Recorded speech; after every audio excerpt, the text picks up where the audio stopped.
What's up, everyone? This is your host, Sean Johnson, creator of Bench Minor Hockey, and welcome to episode number 40 of the Bench Minor Hockey Podcast. This is the hockey podcast that covers all things single A and now senior A hockey. If you're watching us on our YouTube series, hit that subscribe button because we will be doing a giveaway, and I will let you guys know all about that at the very end of this episode. As always, Mr. Derek Overton. How we doing, everybody? Glad to be here as always. And our guest today, Mitch Atkins is our guest. I did not tell Derek who our guest was because Derek is actually going to do his logo rankings, and he's not going to know what team Mitch played for. So, Derek, I want you to do your rankings real quick so we can see where Mitch falls into place here. Yeah, absolutely. You know, it's completely off logo design, not even off the uniforms, because I've seen the uniforms for everybody, and they're different than the logo. So I'm going specifically off logo here, guys. Coming in number 10, Evansville Thunderbolts. Number 9, Birmingham Bulls. 8, the Marksman. Sean let me know about that. I thought it was a cat. It seems to be a fox, I guess. I'm not the big cat guy, the litter box and all that, so I figured that's why that's ranked there. 7 is actually your own Pensacola Ice Flyers here. Like I said, logo only because I did see your highlights and the uniforms are pretty freaking dope. So they are sick. And Huntsville Havoc at number 6. I think we could probably push up that Pensacola one a little higher up. Yeah, definitely. I think now that I made the rankings after or before I seen the unis, and I was just like, geez, now I'm kind of upset about it. I kind of. So we'll have another rank. Which logo did you rank? It's the one. That is a good point. I went off just that looks like a jet, or some kind of airborne. Did they do the jet with the P? Like, there's a few. There's the one jet with the P, and then there's the. See, that's another thing too. I see the logo on your hat's a lot different than the one I seen too. So that's that. You know, I got to factor all this in. Sometimes I didn't do my research fully on each one. I also didn't want to tell him that some teams had numerous logos because I just want him to see the main logo and just judge based off that. Yeah. Do you like that new one with the jet coming through the palm trees? See, I haven't seen such a thing, and that sounds pretty. We'll put it on the podcast. Put it on the podcast. So, all right, moving on from number 7. Maybe future should move up top 5. We're thinking. 6, we're going Huntsville Havoc. 5, Macon Mayhem. The Rivermen at 4. The Storm at 3. Ice Bears at 2, and the Rail Yard Dogs at number 1. Ow, ow, ow, ow, ow. I just love the way they spelled dogs in it. Is the main thing. I was like, that's what makes it, stand out for me there. So there you go. Rankings 10-1. Nicely done, Derek. Nicely done. So, Mr. Mitch Atkins, we'll give you the floor for a minute. We want to hear a little bit about you, about your life, about your career. Fill us in. Yeah, so I grew up in Kitchener, Ontario, and hockey's huge back home in Canada. My dad, Paul, was building ice rinks ever since I was a kid, so kind of grew up loving the game on the outdoor rink. Was always kind of an undersized kid growing up. I think my mid-season I was like 105 pounds and like U18. So I was such a small kid growing up that I kind of knew the college route would be the best for me, just being so undersized. So I played, kind of grinding my way from junior C to junior B. I finished in junior A with the Oakville Blades and won a Cherry Cup actually with the Waterloo Siskins in junior before heading off to college on a scholarship to Elmira.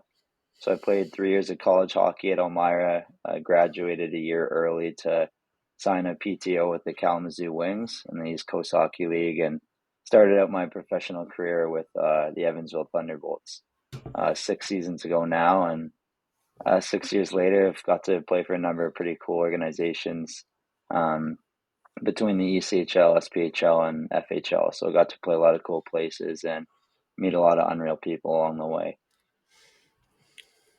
Absolutely. Awesome. We're going to talk about Elmira real quick because Derek and I just went to Binghamton last weekend and saw the Elmira River Sharks in action. That was pretty cool, huh, Derek? Nice. Oh, fun time. I enjoyed a lot of it. It was a good time. Even the beer was good too. So Oh yeah, I like the people. I mean, definitely love the people there. I spent 3 years obviously in school there, and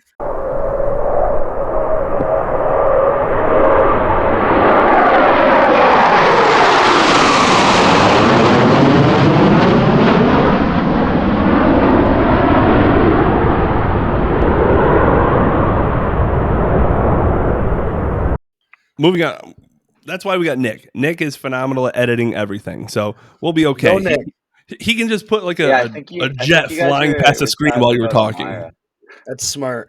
Honestly, I think you guys are chatting about Elmira, but I honestly really enjoyed my time in Elmira. I spent 3 years of college hockey there, and another parts of 3 seasons in professional there too. So have a lot of friends, family there that definitely I don't see as much now, but definitely appreciate. And it's a hockey city. That place loves their team, and I know when we were there, we were getting just over 3,000 fans a game. So it was a fun place to Yeah. play, and a lot of really prominent, minor league players like kind of came out of that program. So it was a fun Mhm. era to play there, and back then they were selling the place out a lot.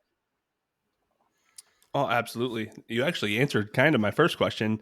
What was it like playing, college hockey and then playing professionally in the same city? Like that's got to be I don't know many people that have done that, to be honest with you.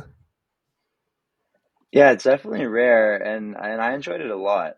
It's definitely something cool just because the transition, I think, when you jump into professional is, it's a new city a lot of times and new players, new teammates. So it's a lot to kind of take on your first season and to just have your, know your way around the city of like where to eat, like where to, take care of yourself is definitely a good feeling, right? And it makes the Mhm. comfortability factor a lot better. And I was very fortunate. Like I was living with some really close family there. Which was nice. Made my transition to that league easy, and I always got taken care of really good every time. I was in Elmira, so I lived a good life there for a little bit, and yeah, definitely treasure my time there in that city. Oh, that's awesome. I've been there a couple times. I don't know exactly, probably 3 or 4 if I had to guess, but every time I went there, they would always welcome me with open arms. And you're right, they're a passionate fan base, so it was awesome to get out there. Derek, you and I will have to go out there eventually as well too. Yeah, I was say it's only another hour out of the way there. Heard there's a Mm-hmm. lot of loops. Is that the thing out there? There's a lot of loops in Elmira. I'm not sure. What do you mean by loops? I feel like the roads, like They're there's a like lot of like you got the loop roundabouts. on. Yeah, Oh, okay, yeah, yeah, Nobody calls yeah. them loops, Derek. I don't know why you called them loops. Who sorry, calls them loops? I'm starving. I'm starving for a bowl of Fruit Loops right now. It's Yeah, stuck in there's my a head. Well, aren't we all sometimes? I think there is a little bit out there. Not as many as there is where I am back home, but certainly there's a couple of roundabouts there that if you're not heads up, you could get in an accident. So You'll make be sure on you're top head of the checking curb in that sitting city. there. Oh Yeah, man. yeah, make Don't sure miss you your head loops. check in that city. Yeah, absolutely. So since you've played in both leagues, and I'm referring to the FPHL and the SPHL, if you were commissioner for a day, what is something you'd change about both of the leagues? Oh, that's awesome. That's a great question. I mean, I can start in the FHL. I think they have a number of really quality like franchises in that league. So there certainly are some teams there that I think run things really good and treat players like to a higher degree of quality than um, to a high degree of quality, which I think is really what players want is just to be treated really well and Right. given things to where they can really just focus on being the best athlete that they can be, and that usually translates to wins and performance on the ice. So, um, commissioner for a day in the FPHL or FHL, I think implementing like league-wide healthcare to really make sure the players are safe in that league is something that's Absolutely. important. It's a gap between like the SPHL and the FHL, something that I think a lot of guys in that league deserve to have. And I think if they could close that gap, it would really like take that league to a different level is to really ensure that more standards in terms of health, Mm. taking care of guys if they're injured, maybe traveling, like just ensuring guys have like sleepers if there's longer road trips and just kind of making more standards or baseline standards of quality of care. So that's what I think could really help elevate that league, because there are good players in that league. So I think it Mhm. definitely could help it. No, I agree with you 100%. 100%. I do know that some I want to say FPHL brass, but some of the brass, some of the executives, they do watch our show. So I like to ask Yep. questions like that to kind of, so they write that in their notebooks and they talk about it at their next meeting. So I thought you gave a Yeah. great answer. I agree with you 100%. I hope that they do move in that direction, because I hate to see players get injured and then they basically lose their roster spot and they go home to recover. Like, it's kind of tough to see sometimes. Yeah. Yeah, absolutely. So I think that for that league, that would be one. Um, I mean, I think for the most part, like the SPHL really does take a really good job taking care of their players, especially here in Pensacola. The treatment that we get here is such a high standard. So we're very fortunate, like here, where our equipment manager Chesty has got to be like one of the best in pro hockey with 25 years experience, and some of the things here we have. I know kind of from just talking with guys maybe around the league, not every organization is as lucky to have that, but and well, I know that just from playing in a number of places. Mhm. So I think in terms of that, um, we're very lucky here, and I guess that's kind of it. Is in Pensacola, you just have to perform on the ice. There's expectation to win, and I think it's because of how many things that are offered to us and given to us by the ownership group, Greg, and kind of trickling down from the coach, and the high degree of professionalism too from Chesty is just all a part of, I think, the culture in Pensacola. Well, that's awesome. We will definitely get to talking about Pensacola here in a few minutes. Before we get to Pensacola, real quick, I do want to talk about Danville real quick. Um, Hmm. what was your experience like playing in Vermilion County? Yeah, so I mean, I actually started in Danville like prior to Vermilion County. Hmm. So I was in Elmira and was traded to Danville to play for Ray Tremblay, who coached their team in Danville, and we had some amazing guys like Fred Hine, Quinto Stiliak, uh, Gullo, some players that were really good core guys. Palmerville too, who was in the ECHL a little bit last year. So we had a really great group there, and that's kind of my first experience in in the city. And from my experience in the city, like I really think there's like a ton of like amazing people and fan support in that city. I think when they're again when like the team's winning and when there's a lot of like community involvement. I really think that that's like a hockey town. It kind of, as far as like the transition into Vermilion, um, there's some things in Vermilion that I think were really quality, and I think the intentions of the program were always true. Like I really do think, um, in terms of like what they're trying to provide was really elevate the status of that league and treat players better, which happened. And that jump from Danville to Vermilion, like players that made that jump were, all of a sudden given like the healthcare kind of benefits that were lacking at the level below. And at the beginning of the year, when I think the team, the quality of the team, I think was uncertain. Like they were getting a lot of fans like there.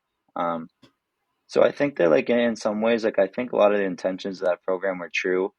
Kind of the gap within like that program versus maybe what's seen around the league a lot is just the size of the rink. Certainly is a gap that it's just different. Like I think like maybe the smallest rink around would be Birmingham, I believe, at around just over 4,000. Hmm. So there certainly was like an attendance gap there. Um, One that in order for it to maybe be successful would have to be a place that would sell out every night, and maybe to be more successful, like they'd have to like on the player treatment side really be like above and beyond to really kind of acquire the talent necessary to really kind of keep building that program. So maybe those are some things that are things that again was gaps, I guess, that maybe held it back. But certainly I do think like there was from the owner Ellen, like in terms of like team dinners and the amount that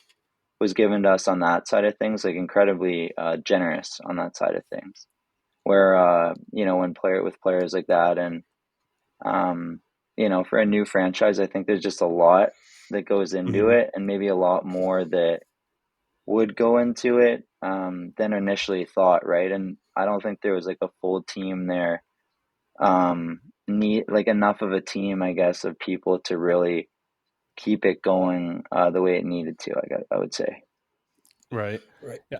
I was just kind of curious. We'll talk about Danville Dashers as well, but just strictly talking about Vermilion County, when you were there in 21 and 22, were there any indicators that the team was kind of in trouble at that time? I know things got really messy the year after, when you weren't there, but were there any indicators Mhm. that you kind of picked up on that you saw that maybe this won't survive in the SP?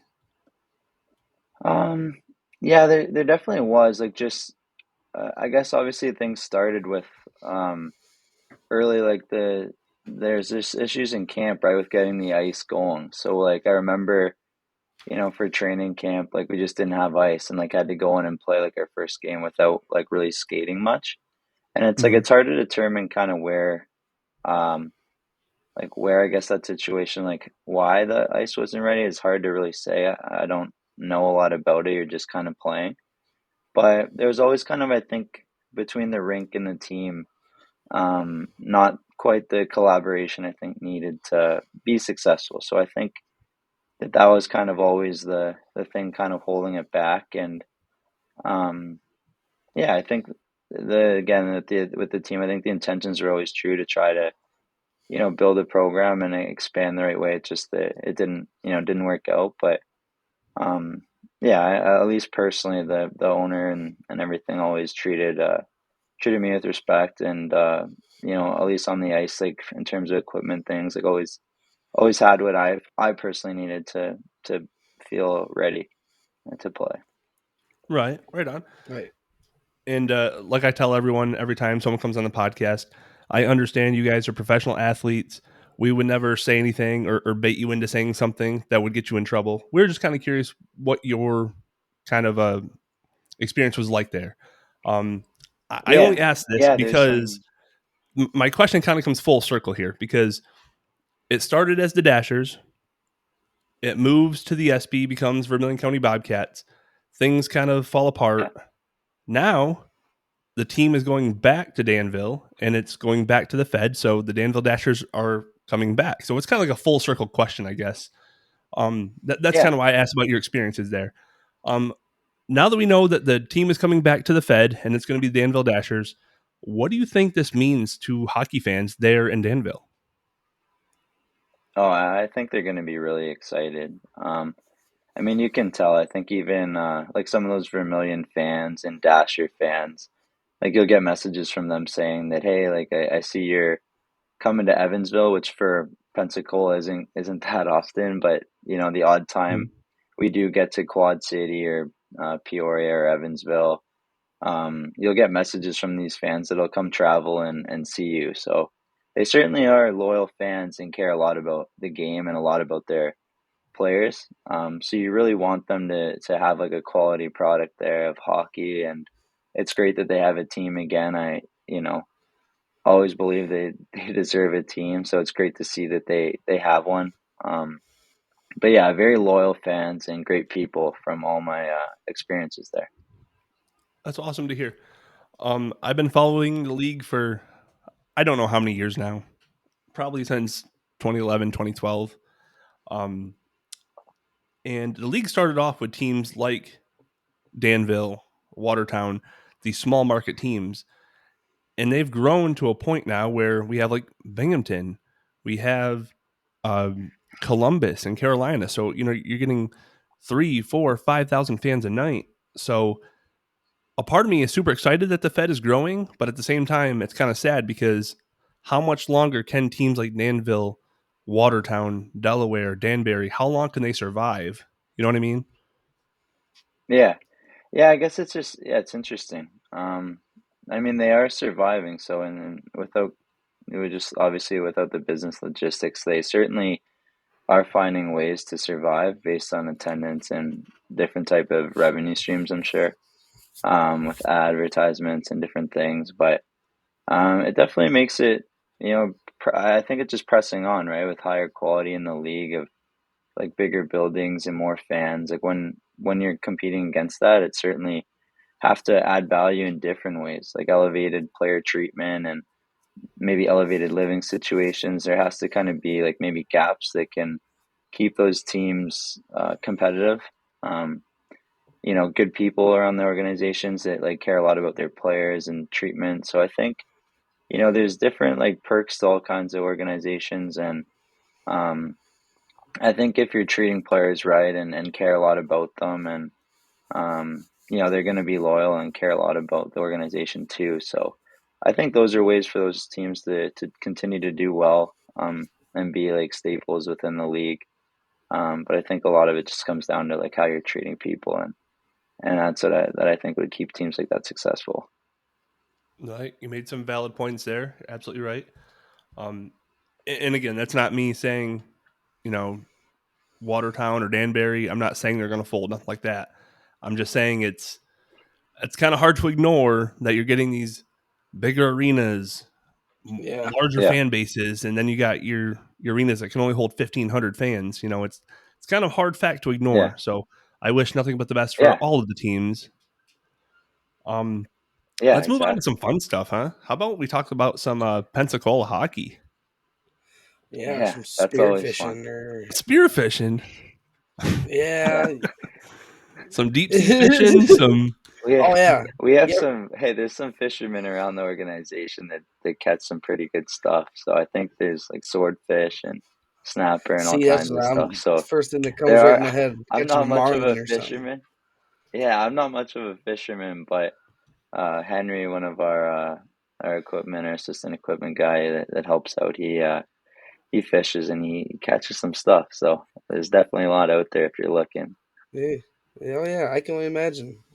Here's a fun story for you. Yeah, yeah, I was definitely. like probably like 10 or 12 years old, and I went deep sea fishing for the first time. First and only time, actually. Yeah. But so Yeah. we're standing like along the edge of this huge boat, and our rods are out, hanging out. We're all side by side. There's like 30 of us.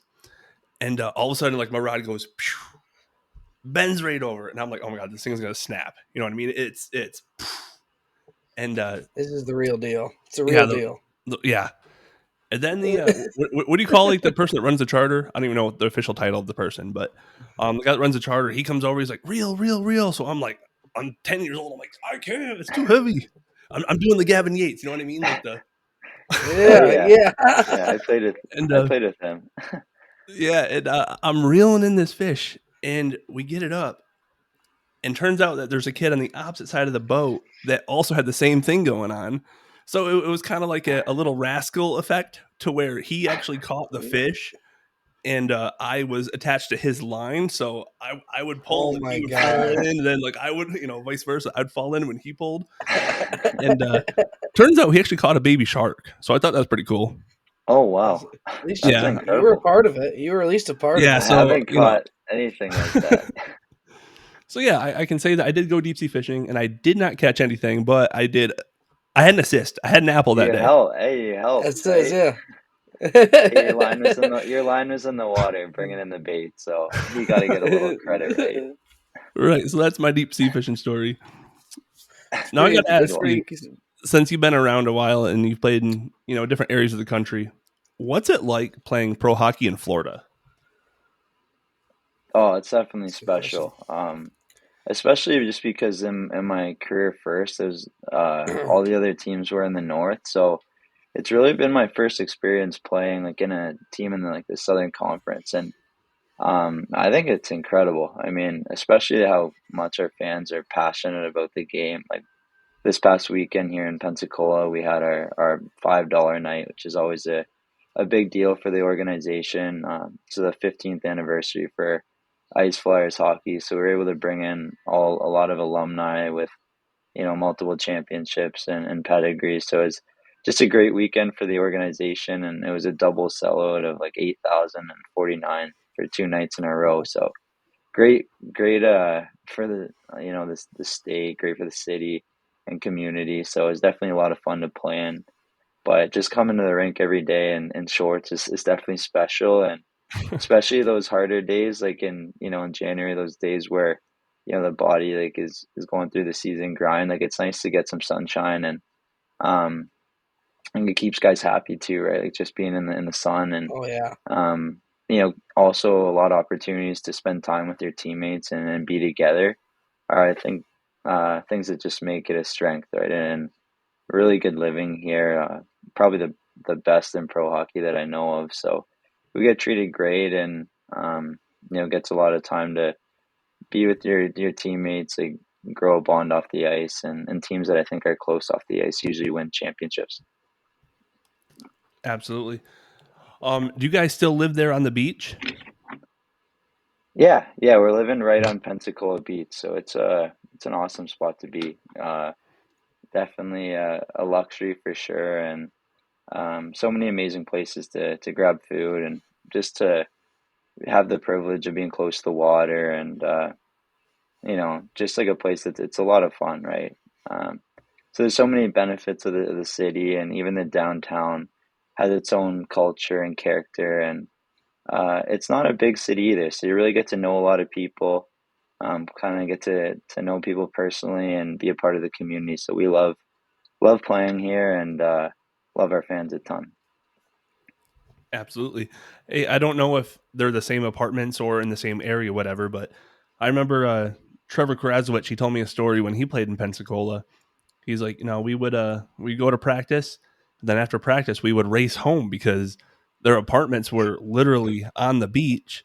So they would hurry up, Yeah, get back to the apartments, they would sunbathe. It'd be like episode of Baywatch. They just watch the babes run by their apartments down the beach, and yeah, you got the same no thing going on to comment, this day. but yeah, they're on the same spot, and the view's just as good. So Right a on. certain, There we go. yeah, it's a certainly a great spot, and yeah, being in the sunshine and right on the beach certainly has its perks. But again, too, it's always like a responsibility, right? Like you have to be disciplined, and there's always that expectation to win here because of the way that we're treated. So it's definitely fun, and when you're winning, it's a great place to play. But internally, like there's always that expectation to win and be the best. So it certainly has its perks, but again, with that is responsibility too.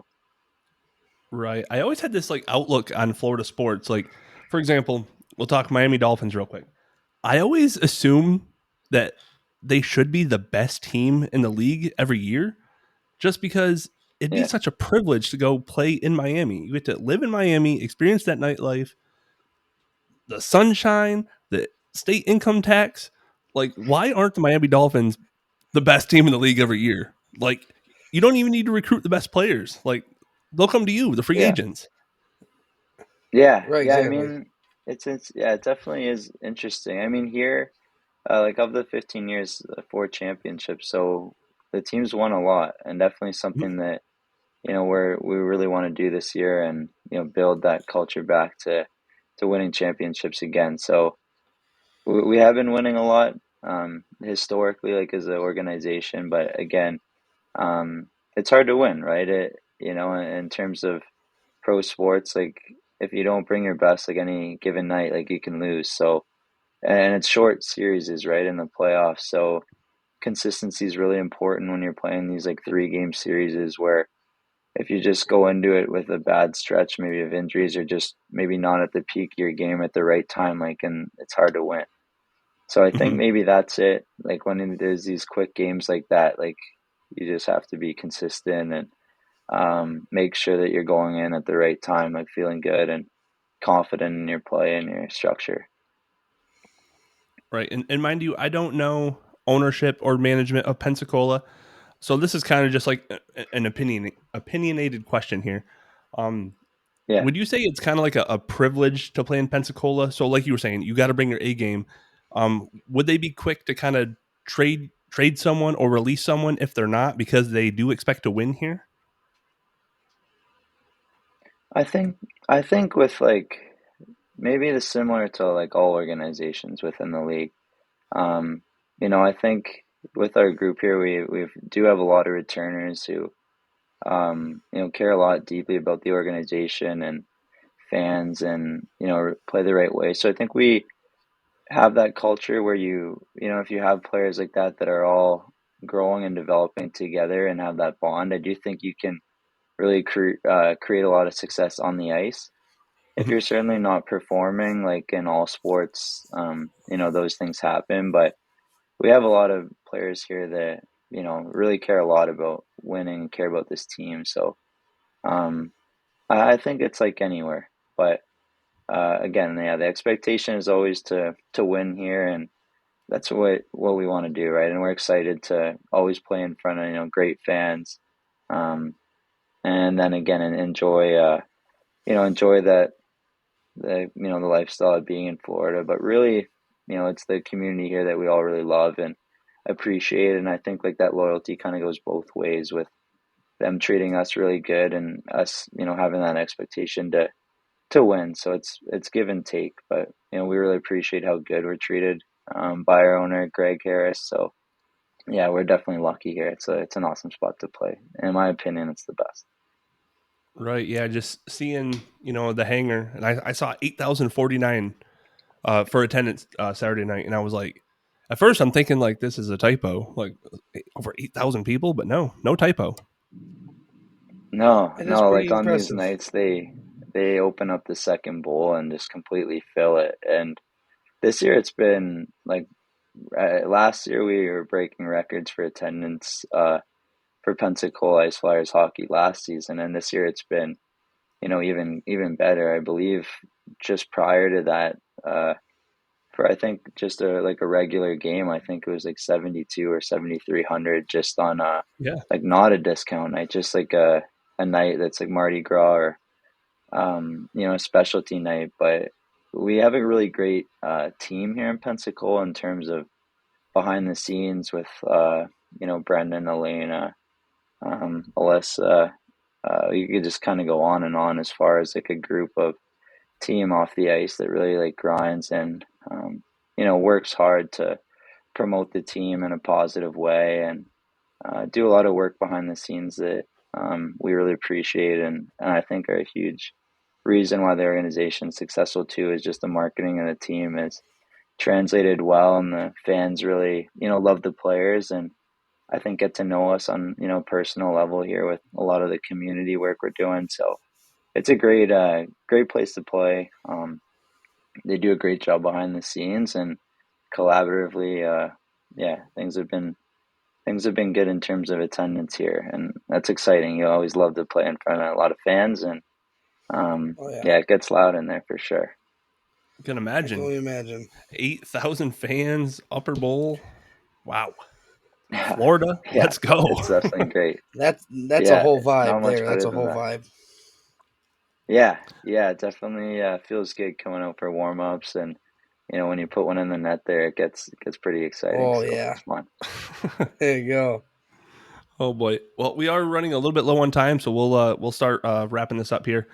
I feel like I got to go back to address something when I said, he pulled the Gavin Yates, and I did the fishing there reel there. Yeah, I know you played with him in Elmira. Great guy. yeah, Won a championship with him there in Watertown. Friend of the show. Last weekend we went to Binghamton, and we ran into him in the locker room. And I was telling Derek about how Yatesy's got some of the best celebrations after he scores a goal. And I told yeah. Yatesy, I was like, Yatesy, you owe us a goal and a celly. And he's like, I got you. So he gets out there, he scores a goal, and he does nothing. So I'm thinking like he's got another goal in him because he wouldn't just ignore me. He wouldn't just not celebrate. Sure enough, Yeah, he scores another, and then that's when he does the whole takes a He stick, did. casts out a yeah. line, reels her in. Like, oh man, he went off. It He was reeled it was in a a big solid one. celly. I He saw So did. that. That was a yeah, heck of a rally there. It was classic Yatesy. I mean, he's oh got he's yeah. got a nice player. He's got a ton of skill and good poise. So not a surprise. He put one in the net and had a swaggy celly for you guys too. Oh It yeah, it was was it sick. was great. He But definitely made yeah, that one no, it's count. He here. made it count for sure. Yeah. Like he's again a guy with lots of ability and skill, and I mean even kind of transitioning that like here in Pensacola. like there's lots of guys here that I think put in their time and some of the the lower leagues like the FHL, like Ivan Bondarenko, for example, like played Columbus a couple of years there, won a championship, but just a fantastic player, in the SP and great vision and skating. So there's so many guys like they kind of put in their time at that level and persevered up and are just awesome. So he's definitely a guy, and there's lots of them like it that grind through the FHL and really become high impact guys at the next level and even beyond. Timo too, I think, in Norfolk. So there's a lot, but it's fun playing with Bondo. My other line mate, Malik Johnson, all three of us have the mustaches going this season, so we're That's what's having up. fun It with looks that. good. Yeah, we're What a having line that fun with must be. that, and oh yeah, so we're having a lot of fun together, and yeah, it's great playing with those guys, and yeah, it's been a lot of fun. Random question: do y'all get together and watch like The Bachelor or anything like that? Not The Bachelor much. No team Oh, it must shows be a yet, Huntsville but we've thing. been. What we have like has been on just crazy amount is like Star Wars and Harry Potter, like.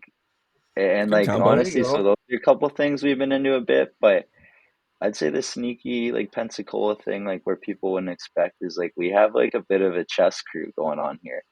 So we have a group chat, like 5, 6 of the guys where we're on chess.com and just hammering out Oh games wow. between like yeah, There we you go. Well, when they're not on the ice, they're sneaky on the board. we have a sneaky chess team and the board comes out quite a lot here. So yeah, we got a lot of chess guys, and maybe that's the sneaky Ice Flyers thing where people wouldn't expect. Yeah, why isn't your There you marketing go. team taking advantage of that? Like y'all are playing checkers while we're playing chess. Yeah, I don't know. I mean, I don't think that's a good it's point. a. That's a I good haven't point. told. We haven't told them about it, so maybe You they're better they're let out of them the in on loop on these the check. secrets. Hey, you gotta keep a couple in the pocket. Oh You're man. right. You're right about that. Yeah, yeah, Oh goodness.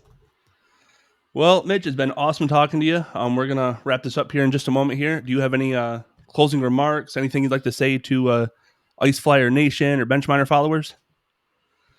yeah. I mean, we appreciate Ice Flyer support all the time. Like we again, we love our fans so much.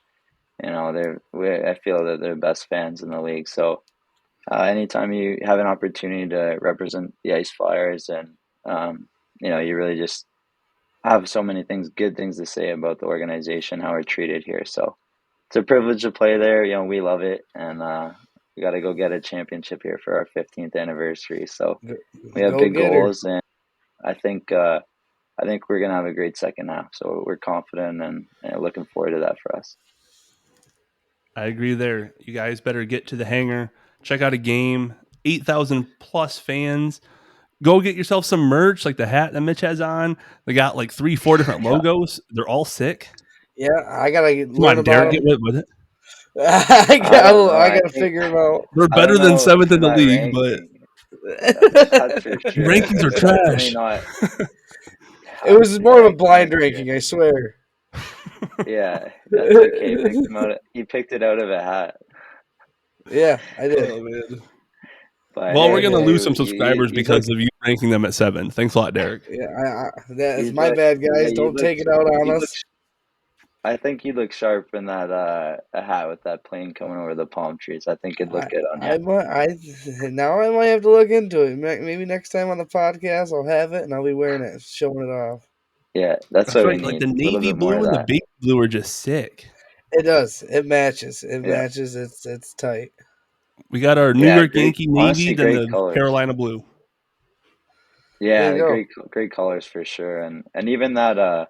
I mean that New Jersey with the white with the like all the palm trees and like the green and the whole Emerald Coast logo is cool. So some of the designs they have pushing out of here are pretty iconic. I think when you look back at I just know. the history of the I'll say. team and everything, it's sweet. So we gotta get that ranking fixed, but we'll see. Don't worry. We'll fix it. We got work We'll to do. We'll redo it. fix it. Yeah, I'll shake Yeah, some things up. yeah, exactly, 100%.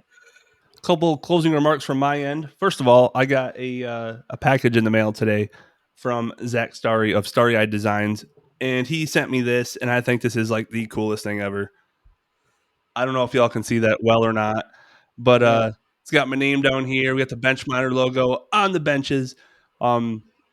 He's got the Bench Miner logo on the helmet, on the shoulder pads, the podcast on the front. Like, he went all out and he went hard on this. So I really appreciate you, Zach. If you guys want one of these of your favorite player, let's say you want Mitch Atkins from Pensacola or something like that, reach out to Zach. He can make these for you. He'll ship them right to you. They're so cool. They're just like little figurines, just kind of put in your desk or whatever. But man, very nice. Big shout out to Zach. That thing is awesome.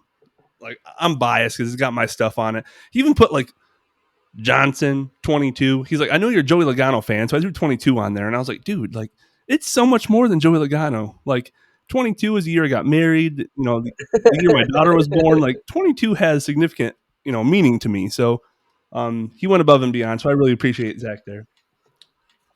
Secondly, I did mention we want to do like a giveaway. We'll probably do like a little Bench Miner. I don't know. Maybe we'll throw in some like T-shirts. Maybe we'll throw in some like NHL autographed pucks. I don't know. I'll maybe take mine off. Whatever works. I don't know. Maybe we'll throw in like Jimmy Vesey if you're a Rangers fan, or maybe like Gary Lehman if you're a Toronto fan. I don't know. We got some stuff to give away. So if you are interested in acquiring any of this stuff here, make sure you subscribe to our channel and follow us on Facebook. Once we hit 5K on Facebook and once we hit 750 subscribers on YouTube, we will auto-generate something and give away some stuff. That is all I got, boys. I really appreciate everyone tuning in, listening. Mitch, again, thank you for coming on. Really appreciate it. Had some fun talking about Danville, about Pensacola, about how terrible all the rankings were. Let's not go right to the rankings. Okay, don't forget, Mitch, I am colorblind. Just want to let you factor that in too. So that's okay. You told me last week you only couldn't see certain colors, but your blues were fine. It was dark in here when I. In his defense, he bought a navy blue Explorer and he thought it was black. So it's pretty sick. It's like a graphite black. No, it's not navy. I like graphite black. But again, thanks for having me on, fellas. I appreciate it. Yeah, it was great meeting you, Mitch. It was fun chatting with you, buddy. Of course. Thank you so much for coming on. And next week, we have Lauren Hareen from the UHL. So if you guys want to check out our first UHL episode, it will be next week. Thank you for tuning in.